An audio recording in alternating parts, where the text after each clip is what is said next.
시작. 내 마음이 좋은 말로 왕을 위하여 지은 것을 말하리니 내 혀는 글솜씨가 뛰어난 서기관의 북극과 같도다.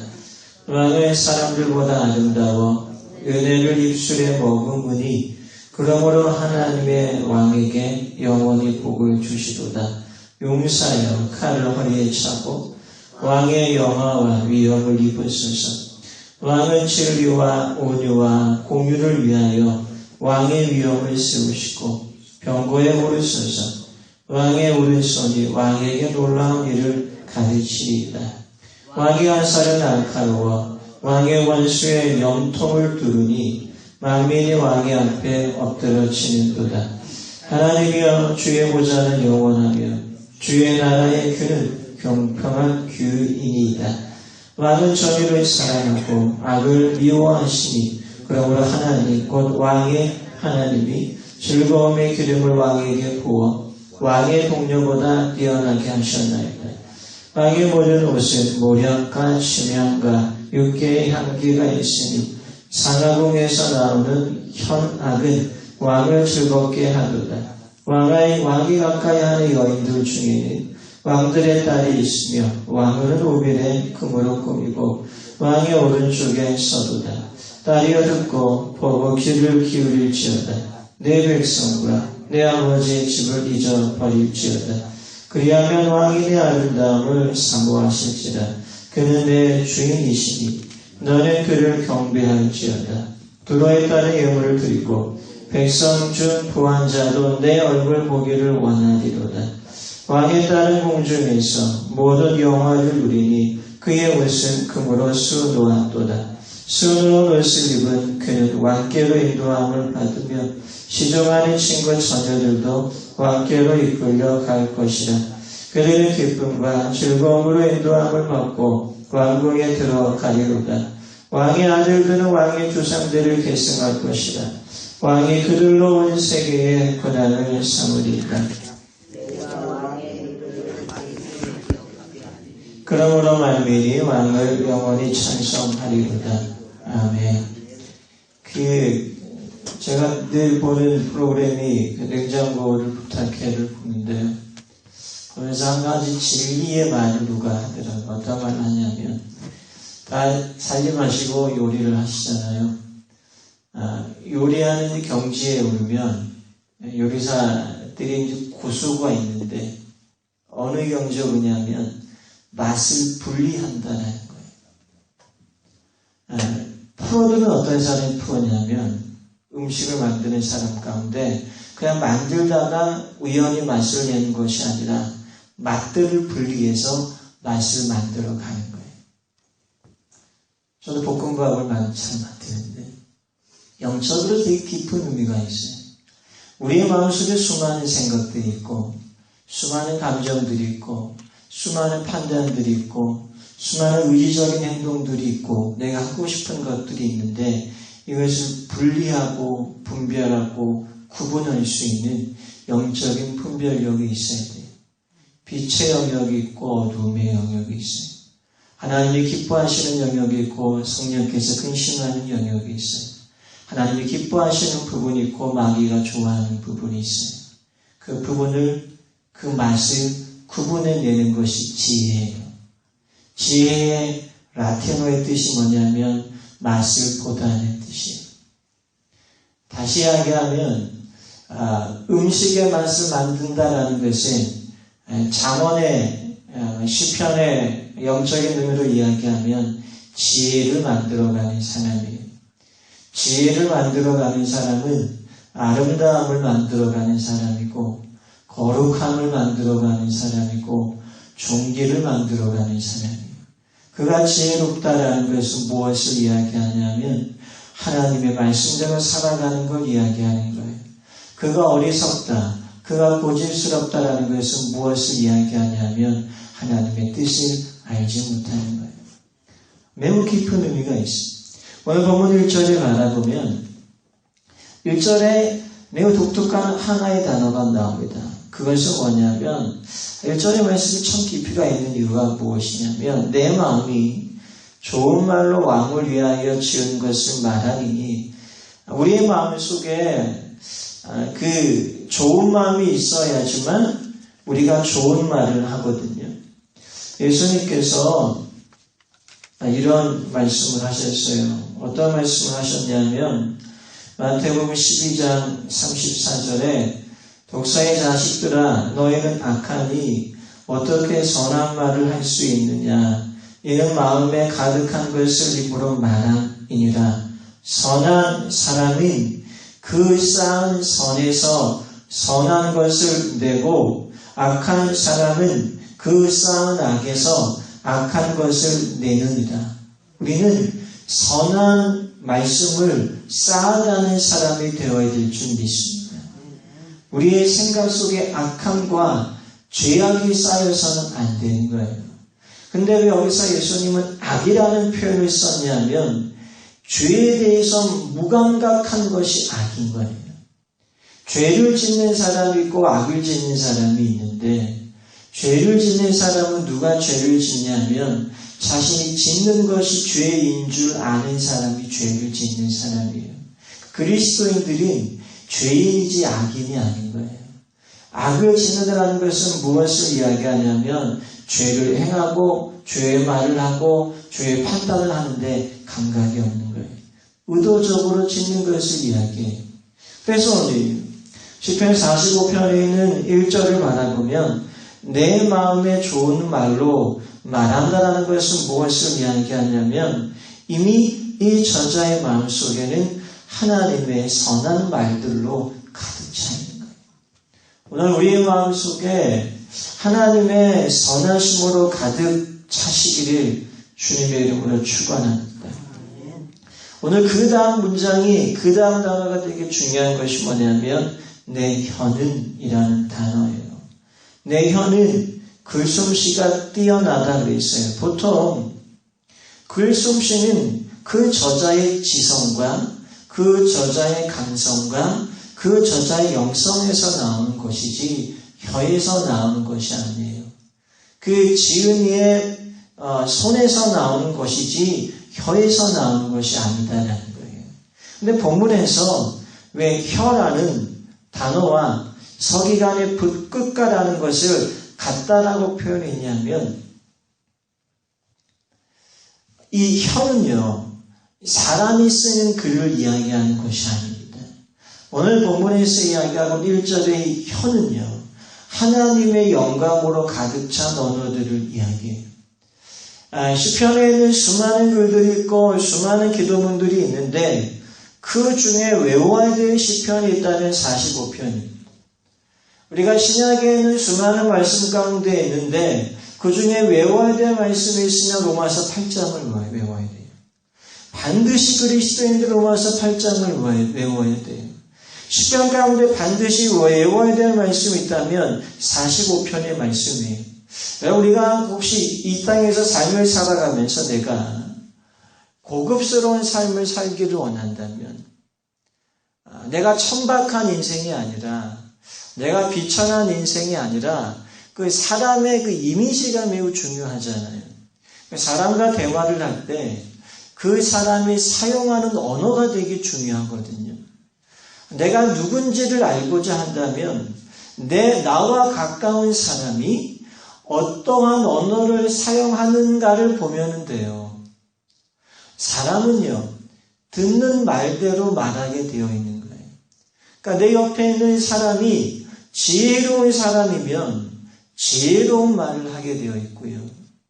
내 옆에 있는 사람이 계속 어리석은 말을 하고 부정적인 말을 하고 비관의 말을 하잖아요. 그럼 나도 비판의 말을 하게 되어 있는 거예요. 중요한 거예요. 그래서 내 안에 거룩한 말들, 고급스러운 말들, 존귀한 말들, 하늘의 언어들이 내 안에 있으면 내가 고급스러운 사람이 되는 거예요. 시편에 있는 우리가 계속 시편 강해를 하는데 지금까지 해왔던 강해들을 바라보면 하나님은 우리에게 존귀를 입히셨다라고 말해요. 위엄을 입히셨다라고 말해요.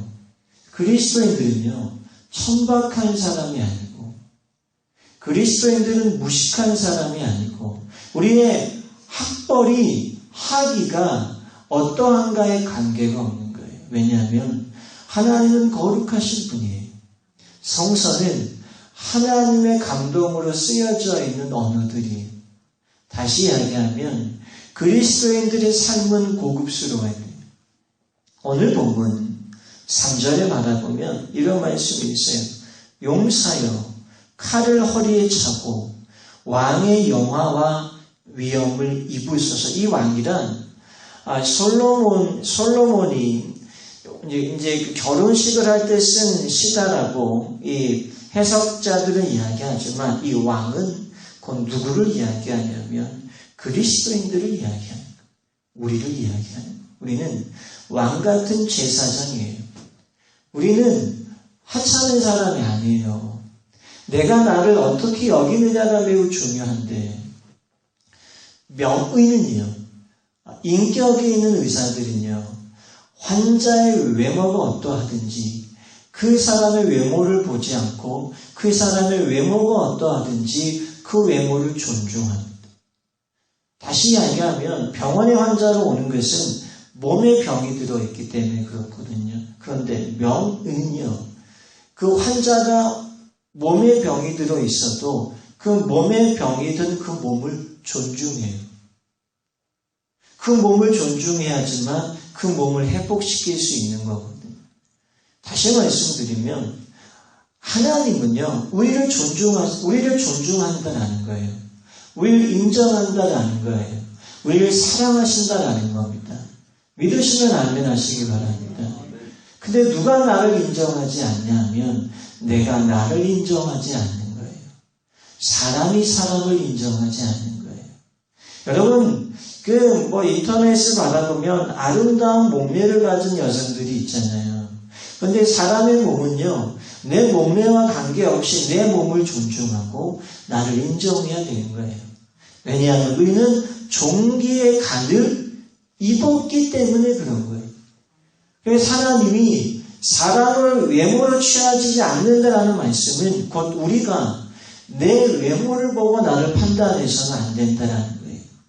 이 외모란 단순하게 나의 체형만 이야기하는 것이 아니라 내 형편을 이야기하는 것이고 내 상황을 이야기하는 것이고 지난 날들의 내 삶의 여러 가지 시행착오를 이야기하는 거예요. 내가 과거에 어떠한 삶을 살아왔든 예수 그리스도 안에서 우리는 다 새로운 피조물이다. 오늘 2절에는 말씀을 알아보면 왕은 사람들보다 아름다워 은혜를 입술에 머금으니 왕이란 그리스도인을 이야기하고 사람들이란 예수를 믿지 않는 사람들을 이야기하는 겁니다. 다시 이야기하면 그리스도인들, 예배자들, 말씀을 듣는 사람들, 기도하는 사람들, 오늘 이 새벽에 온 믿음의 사람들은 어때요? 사람들보다 아름다워 은혜를 입술에 머금어야 된다는 거예요. 언어들이 어떤 언어들이 나와야 돼요? 아름다운 언어들이 나와야 되는 거예요. 아름다운 형상을 가져야 되는 거예요. 아름다운 얼굴의 모습을 가져야 되는 거예요. 인상을 써서는 안 되는 거예요. 내 안에 거룩함이 있어야 되고 거룩한 습관이 있어야 되고 거룩한 품위가 있어야 되는 사람들이 그리스도인들입니다. 오늘 3절에 보시면 용사여 칼을 허리에 차고 이 오늘이 45편의 한 절은요 매우 신비로운 언어들이에요. 왜 신비로운 언어들이냐면 1절의 중반부에 내 혀는 이라고 표현하는데 그 사도행전에 바라보면은 처음으로 하나님의 영의 언어인 방언이 처음 등장해요. 근데 방언의 영어의 단어가 뭐냐면 텅이라는 단어예요. 오늘 이 히브리어의 뜻도 그리고 영어도 똑같이 텅이에요. 다시 이야기하면 방언이란 단순하게 방언의 은사를 갖고 있는 사람들만이 방언을 하는 것이 아니고요. 하나님의 영이 임하면 우리가 하는 말 그 자체가 방언인 거예요. 방언의 뜻이 뭐냐면 영의 언어예요. 성령의 언어가 방언이에요. 그러니까 다른 우리가 갖고 있는 또 다른 방언의 언어만이 방언이 아니고 우리가 하는 이 말도 방언인 거예요. 언제요? 하나님의 영이 나의 말을 주도할 때 그 말이 영들의 언어인 거예요. 성서는 다 영의 언어들이에요. 다시 이야기하면 내 혀는 곧 무엇을 이야기하냐면 이 시편의 저자나 자신의 철학과 자신의 지성과 자신의 어떠한 잔재주로 오늘 45편을 쓴 것이 아니라 45편의 글을 쓸 때에 그는 하나님의 영으로 압도되어 있었다라는 거예요. 하나님의 성령으로 압도되어 있었다라는 거예요. 하나님의 나라가 그를 주관했기 때문에 놀라운 이 45편의 언어들이 끊임없이 나오고 있는 거예요. 그래서 내가 정말 존귀한 삶을 살기를 원하고 고급스러운 인생을 살기를 원하고 내 인생이 어떤 세상적인 인생에서 넘어서서 신령한 삶으로 내가 좀 업그레이드 되기를 원하면 이 45편을 깊이 있게 묵상해 축복이 담겨져 있고 그리고 그리스도인들의 품위가 담겨져 있고 그리스도인들의 언어가 담겨져 있고 그리스도인들의 거룩한 습관들이 담겨져 있습니다. 1절에서부터 7절까지는 왕에 대한 이야기예요. 우리는 이 땅에서 왕으로 살아가야 되지 별볼일 없는 인생으로 살아가는 사람들이 되어서는 안 되는 거예요. 왕으로 살아간다는 것은 무엇을 이야기하냐면 하나님의 자녀된 권세로 살아가는 거예요. 왕의 말 한마디 한마디를 통하여서요. 왕 밑에 있는 백성들은요. 그 말 한마디에 살고 죽는 거예요. 우리 교회의 모든 믿음의 식구들도 목사인 나의 목사의 그 설교의 말 한마디에 살고 죽잖아요.